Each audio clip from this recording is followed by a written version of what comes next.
എല്ലാവർക്കും മലബാർ സുൽത്താൻ എന്ന എൻ്റെ യൂട്യൂബ് ചാനലിലേക്ക് ഒരിക്കൽ കൂടി സ്വാഗതം.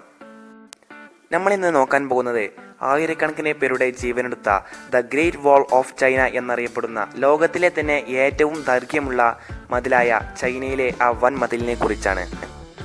ഇതിന് 2694.4 കിലോമീറ്റർ, അതായത് 1684 മൈലിൽ കൂടുതൽ നീളം വരും.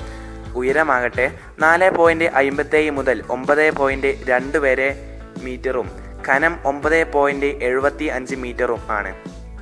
BC 221 നിർമ്മാണം ആരംഭിച്ച ഈ മതിൽ പൂർത്തിയാക്കാൻ 15 വർഷം വേണ്ടി വന്നു. കല്ലുകളും ഇഷ്ടികകളും ഉപയോഗിച്ചാണ് ഇത് നിർമ്മിച്ചിട്ടുള്ളത്. ഇത്തരമൊരു കൂറ്റൻ മതിൽ എന്തിനു വേണ്ടിയാണ് നിർമ്മിച്ചതെന്ന് നിങ്ങൾ ആരെങ്കിലും ചിന്തിച്ചിട്ടുണ്ടോ? എന്നാൽ ഇതിന് പിന്നിലുമുണ്ട് ചോരയൊഴുകിയ ഒരു വലിയ കഥ. ചൈനയുടെ വടക്കൻ പ്രവിശ്യയിലുള്ളവർക്ക് ചൈന സാമ്രാജ്യത്തിലൊരു കണ്ണുണ്ടായിരുന്നു. 5 ദശാബ്ദത്തോളം അവർ ചൈനയിലെ ജനങ്ങളെ ആക്രമിക്കുകയും പീഡിപ്പിക്കുകയും ചെയ്തിരുന്നു. ഈ സ്ഥിതി അവസാനിപ്പിക്കണമെന്ന് ചിൻ ഷി ഹുവാങ് ആയ അവിടുത്തെ രാജാവ് ദൃഢനിശ്ചയം ചെയ്തു.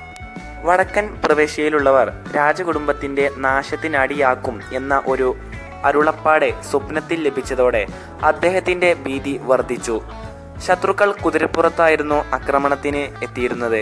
അങ്ങനെ വന്നാൽ ഒരു വലിയ കൂറ്റൻ മതിൽ പണിത് അവരെ തടയാമെന്ന് അദ്ദേഹം കരുതി. അങ്ങനെ മതിലിന്റെ പണി തുടങ്ങി. ഷാങ് ഹൈവാൻ എന്ന സ്ഥലത്തു നിന്നാണ് അത് ആരംഭിച്ചത്. ഭിത്തി നീണ്ടു പോകുന്തോറും ചോരയൊഴുകി നിരവധി സംഭവങ്ങൾ അവിടെ നടന്നു. മതിൽ പൂർത്തീകരിക്കണമെന്ന മോഹം രാജാവിന് വർദ്ധിച്ചതോടെ അദ്ദേഹത്തിന്റെ മനുഷ്യത്വം തീരെ ഇല്ലാതായി തീർന്നു. ഏകദേശം 10,000 ആളുകൾ വൻ മതിലിന്റെ നിർമ്മാണ രംഗത്ത് മൃഗങ്ങളെ പോലെ പണിയെടുത്തിരുന്നു. മതിലിന്റെ നിർമ്മാണ സമയത്ത് ആരും വിശ്രമിക്കാൻ പാടില്ല എന്നായിരുന്നു ചക്രവർത്തിയുടെ കൽപ്പന. ആരെങ്കിലും ഇടയ്ക്ക് വിശ്രമിച്ചാൽ പിന്നെ വൻ മതിലിനുള്ളിൽ നിത്യവിശ്രമം കൊള്ളാം. രോഗം ബാധിച്ചവരെ ചികിത്സിക്കുന്നതിനോ ദാഹിച്ചു വലയുന്നവർക്ക് ഒരിറ്റു വെള്ളം കൊടുക്കുന്നതിനോ ആരും തന്നെ ഉണ്ടായിരുന്നില്ല. മൃതദേഹം മറവു ചെയ്യാൻ പ്രത്യേക ചടങ്ങുകളുണ്ടായിരുന്നില്ല. മതിലിനു വേണ്ടി കുഴിക്കുന്ന കുഴികളിലാണ് മിക്ക ആളുകളെയും അടക്കം ചെയ്തിരുന്നത്. അതിനു മുകളിൽ വീണ്ടും മതിൽ പണിതുയർത്തിയിരുന്നു. ചുരുക്കത്തിൽ കല്ലുകൾക്കൊപ്പം മനുഷ്യരും മൃതശരീരങ്ങളും മതിലിന് ഇഷ്ടികകളായി. മതിലിനു വേണ്ടി ഉപയോഗിക്കേണ്ട കല്ലുകൾ ചെത്തി വളരെ മിനുസമുള്ളതാക്കി തീർക്കണം എന്നൊരു ജോലിയുണ്ടായിരുന്നു. അതിൽ ഒരു ചെറിയ പിഴവ് പറ്റിയാൽ കിങ്കരന്മാർ ജോലിക്കാരെ വളരെയധികം പീഡിപ്പിക്കും. ഈ മതിൽ വർഷങ്ങൾ കൊണ്ട് അനേകം താഴ്വരകളും മലനിരകളും ഗർത്തങ്ങളും പിന്നിട്ടു.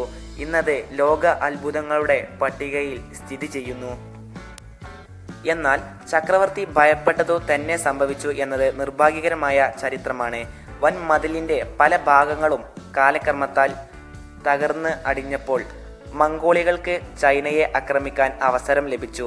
ഇന്നും വൻ മതിലിന്റെ പല ഭാഗങ്ങളും തകർന്ന നിലയിലാണ്.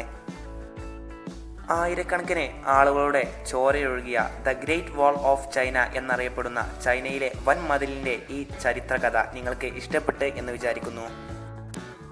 ഇഷ്ടപ്പെട്ടാൽ ലൈക്ക് ചെയ്യാനും ഈ ചരിത്രകഥ നിങ്ങളുടെ സുഹൃത്തുക്കളുമായി പങ്കുവെക്കാനും അതുപോലെ തന്നെ നിങ്ങളുടെ വിലയേറിയ കമൻറ്റുകൾ താഴെ കമൻറ്റ് ചെയ്യാനും നിങ്ങൾ മറക്കരുത്.